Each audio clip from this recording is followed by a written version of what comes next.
When it comes to sound bars, Samsung has always been one of the best options out there. Well, hey guys, Juan here. Thanks for stopping by my channel and checking out this video. So today we're going to talk about the Samsung soundbar and what it's been like now that I've used this thing for a whole month.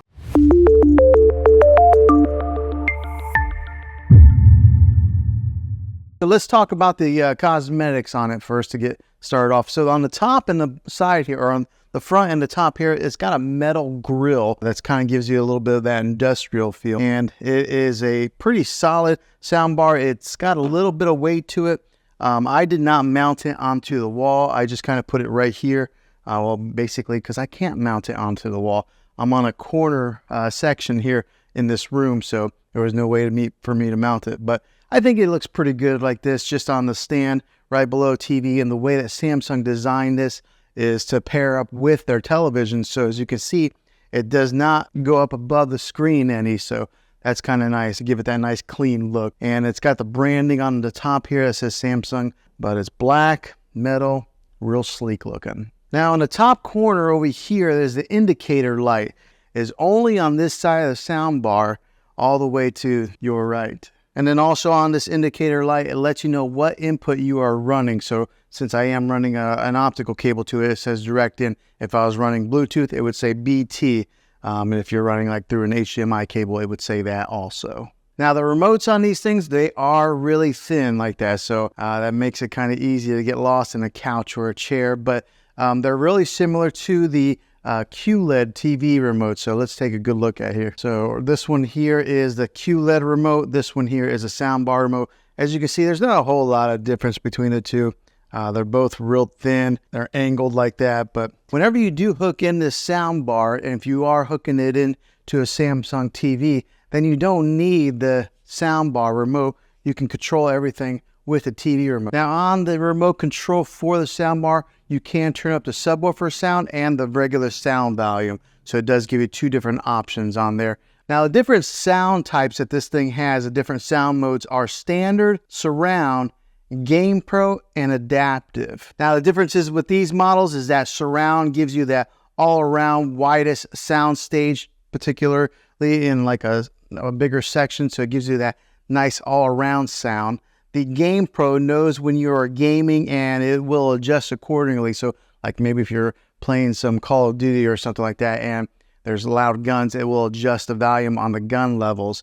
So it's got that smart technology built inside of it that automatically detects that. And then last is the adaptive, and that will adjust on the fly based on the content that you're watching. So for example, if you're watching something that's real heavy in dialogue, it will adjust the voice accordingly to the show or the movie that you're watching, or maybe like the explosions. So it has that adaptive capability in there to control those different sound levels. Really cool technology. Now on the side of the soundbar over here, on this side here, it does have a volume control button, a plus, a minus. It's got a button on there to push it for Bluetooth pairing. And what you would do with that when you push the Bluetooth pairing, you gotta push it, it'll come up there, Bluetooth. Then you gotta hold the Bluetooth button for about 5 seconds, and then that sets it into pairing mode to pair it with whatever device that you want to Bluetooth with it. So it is a little bit of a learning curve on that, and it's really clean with not having a whole lot of buttons on the side there. And then of course there's the power button on the side as well. But when it comes to the Bluetooth, you might have to have a little bit of patience. 5 seconds. Okay, so now let me give you a little bit of a sound test with this to show you guys what it sounds like, and then I'll dive into more of the specifics with it.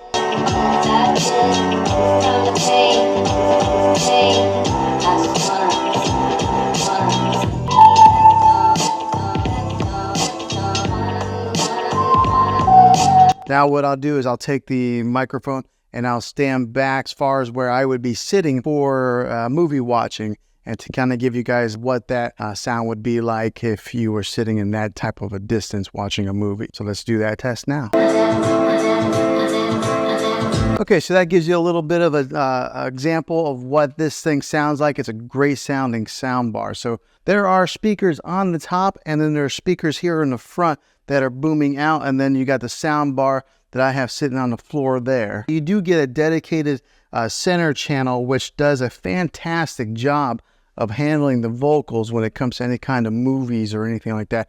My wife and I were watching a television show the other day, and I was really surprised at how well it balanced the vocals with some of the like explosions or anything that were in the background. So that dedicated center channel does a fantastic job with that. Now with the rest of the speakers that go around the dedicated center channel, they do a fantastic job of filling in all those mids and giving you an example of what is all around there. So giving you that surround sound feel, making this sound bar sound bigger than what it really is. Gives you that crisp sound, that big bass booming sound, and then it fills the room in really nicely. Now on the top of this sound bar, along the top right here, it's got that acoustic beam technology. Now what that is say there's like for example, there's a car, you're watching Fast or Furious or something like that, and there's something on the screen that moves here and just kind of moves along with the screen.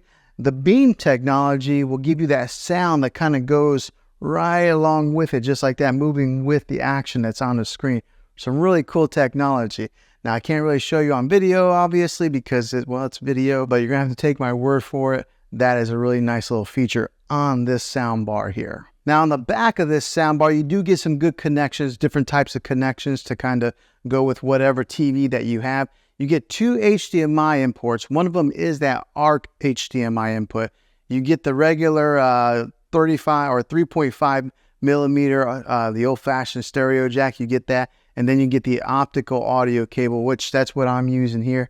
And then if you wanted to, you could even Bluetooth it with the TV. But if you have this, I recommend that you go wired in. You're going to get the best connectivity that way, and you're probably your best sound. So I have it with the optical cable, but it does have that HDMI hookup also. Whatever type of TV that you're running to with this, it'll work. Now, the other great thing about this is it's not specific to the QLED. All right, if you had another Samsung TV, you could do that also. Or if you had another brand TV, Vizio, LG, or something like that, you could still use the soundbar with those models of televisions. But if you do purchase a QLED TV like I got here, I recommend that you complement it with one of these awesome soundbars. It just makes it a really cool movie experience, especially if you're spending that kind of money. Go ahead and just spend a few extra $100 and get this soundbar, and then you'll never have to go to the movie theater. You can just kind of stay home and watch your movies that way. But having those different hookups on the back of this thing make it very versatile to what you can hook this sound. Okay, so now what's it been like owning this soundbar for one whole month? It has been a great soundbar. I can tell the big difference between using the TV sound and this sound here.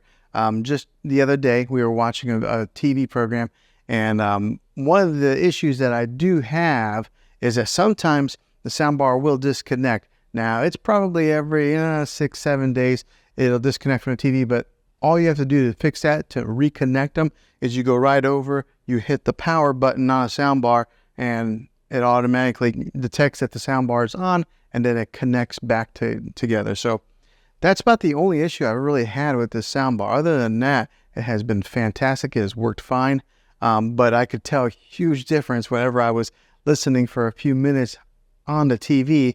And then as soon as I turned on the soundbar, the voices that were coming out from the middle range here, you could hear the dialogue from the movie really clearly compared to just listening to it from the TV. The sound, as far as the bass goes on this thing, it like almost rumbles the floor a little bit because the subwoofer is down here on the floor.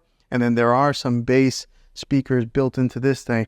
And so whenever we are watching any of those action type of movies and there's explosions or guns going off, you really can feel it. So this has been a really good purchase for me. I know soundbars are usually a splurge. I mean, you can watch TV and get all the sound from the TV, but make your movie watching experience a little bit better. Buying one of these is worth the money. So after owning this thing a month, would I buy it again? Absolutely, I surely would, because it has done a very good job at making enhancing our movie watching experience, our TV shows, and I've even had some guests come over where they've been watching TV and they can tell a difference of the quality on the speakers and the sound that comes out of these things. So 1 month later, Samsung Harman Kardon speaker here that has been doing a really good job, so I definitely recommend it. Well, hopefully this video was helpful to you. If it was, click a thumbs up on this. Go ahead and subscribe to my channel. I make tech videos all the time, and I would love to have you back in the next one. Take care.